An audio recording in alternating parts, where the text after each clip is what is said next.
Aujourd'hui, j'ai envie de parler de l'organisation, de comment on peut s'organiser malgré tout ce qu'il y a à faire dans une journée. Donc, on va prendre un scénario particulier. Partons du principe qu'on est une maman célibataire, donc il n'y a personne avec nous pour nous aider, qu'on travaille à côté, que nos enfants vont à l'école et qu'il n'y a personne pour prendre le relais. La famille, elle est à l'autre bout de la France. Les amis, ils ont eux aussi des enfants, c'est pas trop gérable, ou alors ils ont une vie qui permet pas de vous dépanner de temps en temps. Donc, on est sur ce scénario-là, et donc vous avez pris l'accompagnement, mais vous savez pas comment, ou vous avez envie de le prendre, mais vous savez pas comment vous allez pouvoir boutiquer ça, comment vous allez pouvoir prendre le temps, non seulement de faire l'accompagnement, mais aussi de développer votre projet à côté. Donc justement, je me suis fait un petit planning là, avec tout ce qu'il y a à faire dans une journée, pour essayer de voir comment on pouvait prendre 1 heure par jour. Je suis partie sur 1 heure, ça peut être un petit peu moins, mais je pense que 1 heure c'est bien. Ou en fait, vous trouvez 1 heure dans la journée pour vous, pour votre projet. Donc, la première chose que j'ai envie de vous conseiller, c'est de faire un planning pour toute la famille, avec tous les rendez-vous qui sont prévus, avec vraiment les heures où vous êtes au travail, donc c'est incompressible, avec les heures où vous déposez les enfants à l'école, les heures où vous les récupérez, pardon, s'il y a des activités à l'école, vraiment noter sur un planning tout ce qui se passe du lundi matin au dimanche soir, et du coup là où c'est pas possible de prendre du temps pour le projet et pour éventuellement l'accompagnement. Partons du principe que votre travail c'est de 9 h à 17 h et que vous avez une pause pour manger de midi à 13 h. Vous avez noté l'heure à laquelle vous devez partir à l'école pour déposer les enfants, pour ensuite arriver au travail. Vous avez la pause déj, vous finissez à 17 h. Là, vous avez 2 choix qui se proposent. C'est soit vous allez chercher directement les enfants, soit vous prenez là votre heure pour votre projet. Ça peut vous permettre aussi de prendre du temps pour vous et d'être plus disponible pour les enfants. Alors des fois, avoir moins de temps, si c'est du temps de meilleure qualité, ça peut valoir le coup. Après, c'est une proposition que je fais. Donc vous avez ces 2 choix. Donc soit on va chercher les enfants directement après le travail à 17 h, soit on se prend 1 heure pour soi, et du coup quand on les retrouve, on est d'autant plus content, on a du temps pour eux, et c'est bon. Donc ça peut être possible, alors soit tous les jours de la semaine, soit 1 ou 2 jours par semaine, enfin voilà, c'est vous qui décidez. Mais en fait j'ai pas réussi. J'ai trouvé 4 moments dans la journée que vous pouvez prendre pour vous. Alors, je ne dis pas de prendre 4 heures pour vous, je veux dire 4 moments où c'est possible de trouver 1 heure. En fait, par exemple, c'est soit se lever un peu plus tôt le matin, donc prendre 1 heure à ce moment-là, et du coup, quand tout le monde se réveille, vous êtes déjà réveillé, vous avez déjà eu 1 heure pour vous, et peut-être que quand les enfants vont se réveiller, ça va, vous serez d'autant plus content de les retrouver, vous aurez moins la tête encore endormie.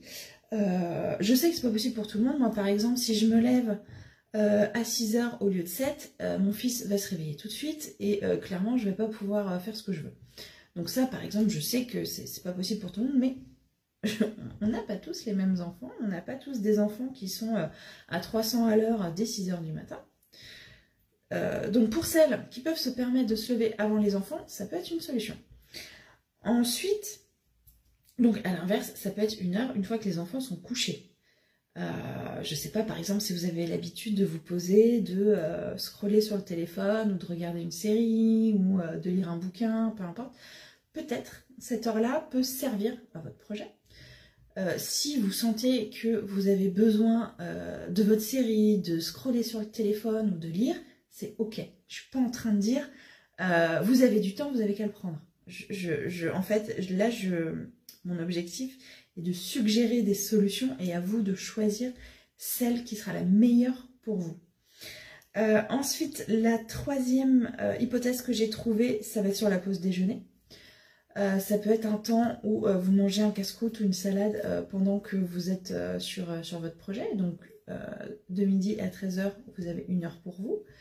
Rien ne vous empêche d'aller travailler sur votre projet à l'extérieur si vous avez besoin de vous aérer un petit peu. Vous prenez l'ordinateur ou le téléphone et vous suivez et vous travaillez un petit peu sur le projet, soit sur le téléphone, soit sur l'ordinateur, soit vous prenez des notes.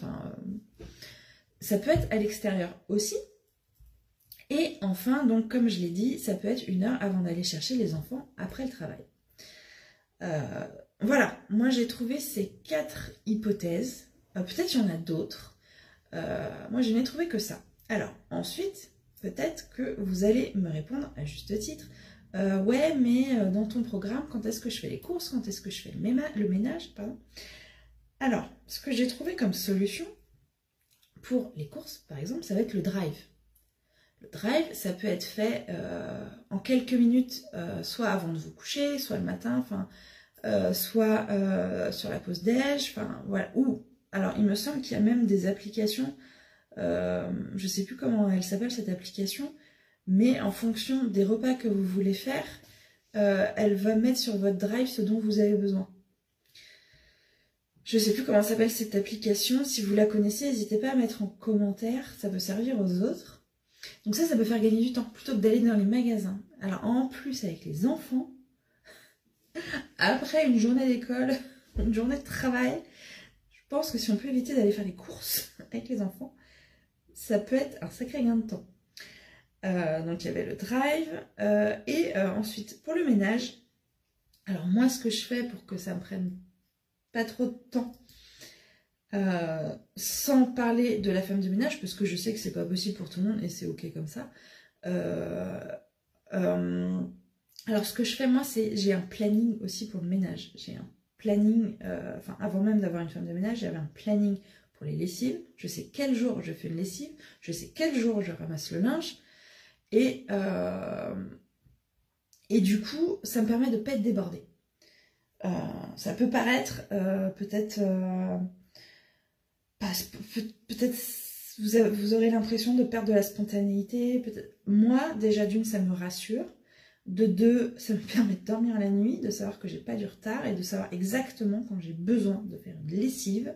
Ça m'enlève de la charge mentale et je pense que ça me fait gagner du temps. Parce que, donc du coup, j'en fais 3 par semaine. Ça me permet aussi de ne pas voir le linge déborder. Et donc, quand je le mets à sécher, j'en ai beaucoup moins que si j'attends une semaine parce que je ne me suis pas posé la question. Donc ça, c'était la première petite astuce, donc faire le planning des lessives, mais c'est possible aussi de faire un planning pour le ménage. Ça peut être l'aspirateur, les poussières, les vitres, je ne sais pas. Alors, en fonction de l'âge de vos enfants, ils peuvent participer. Je sais que mon fils, lui, il aime bien participer. Il sait tout à fait passer le balai. C'est pas propre, super, mais ça peut vous soulager. Il sait passer le balai et mettre les poussières dans la pelle et ensuite aller à la poubelle. Il sait aussi vider le lave-vaisselle. Enfin voilà, ça peut être. Ils peuvent participer en fonction de leur âge, bien sûr.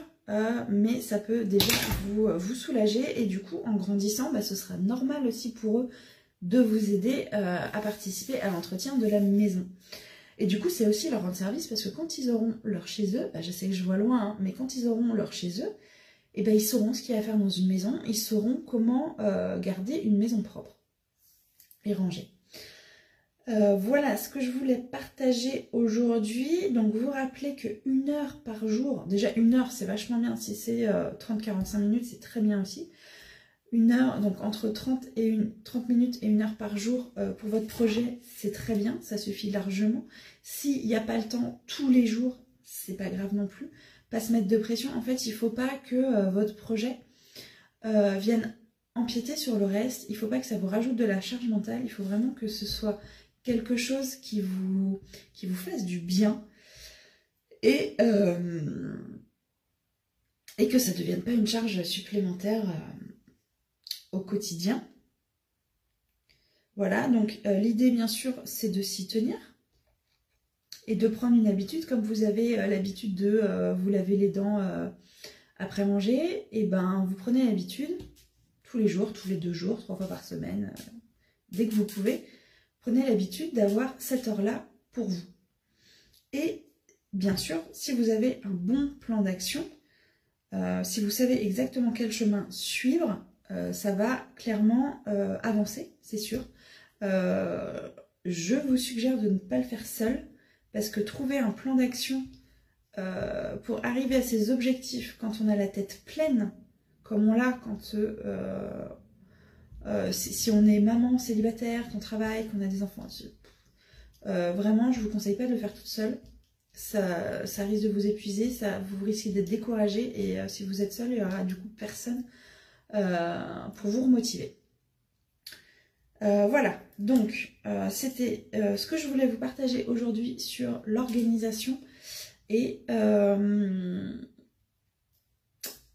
voilà, je pense que c'était important de le rappeler avant la rentrée. J'espère que ça va vous servir, qu'il y a des petites choses que vous allez pouvoir mettre dans votre quotidien. Si ça ne suffit pas, n'hésitez pas à venir m'en parler par message, j'essaierai de trouver d'autres petites astuces, parce qu'évidemment à chaque personne son organisation, et c'est ok avec ça, et on peut trouver des choses qui fonctionnent pour quelqu'un qui ne fonctionnera pas pour quelqu'un d'autre, et c'est ok. Et mon rôle c'est aussi de m'adapter à chacune de vous, et du coup d'aller vous trouver les meilleures solutions pour vous. Voilà pour moi aujourd'hui. Évidemment, comme toujours, je suis joignable par message. J'ai hâte d'avoir vos retours et d'échanger avec vous. Je vous souhaite une excellente journée, et surtout, prenez soin de vous.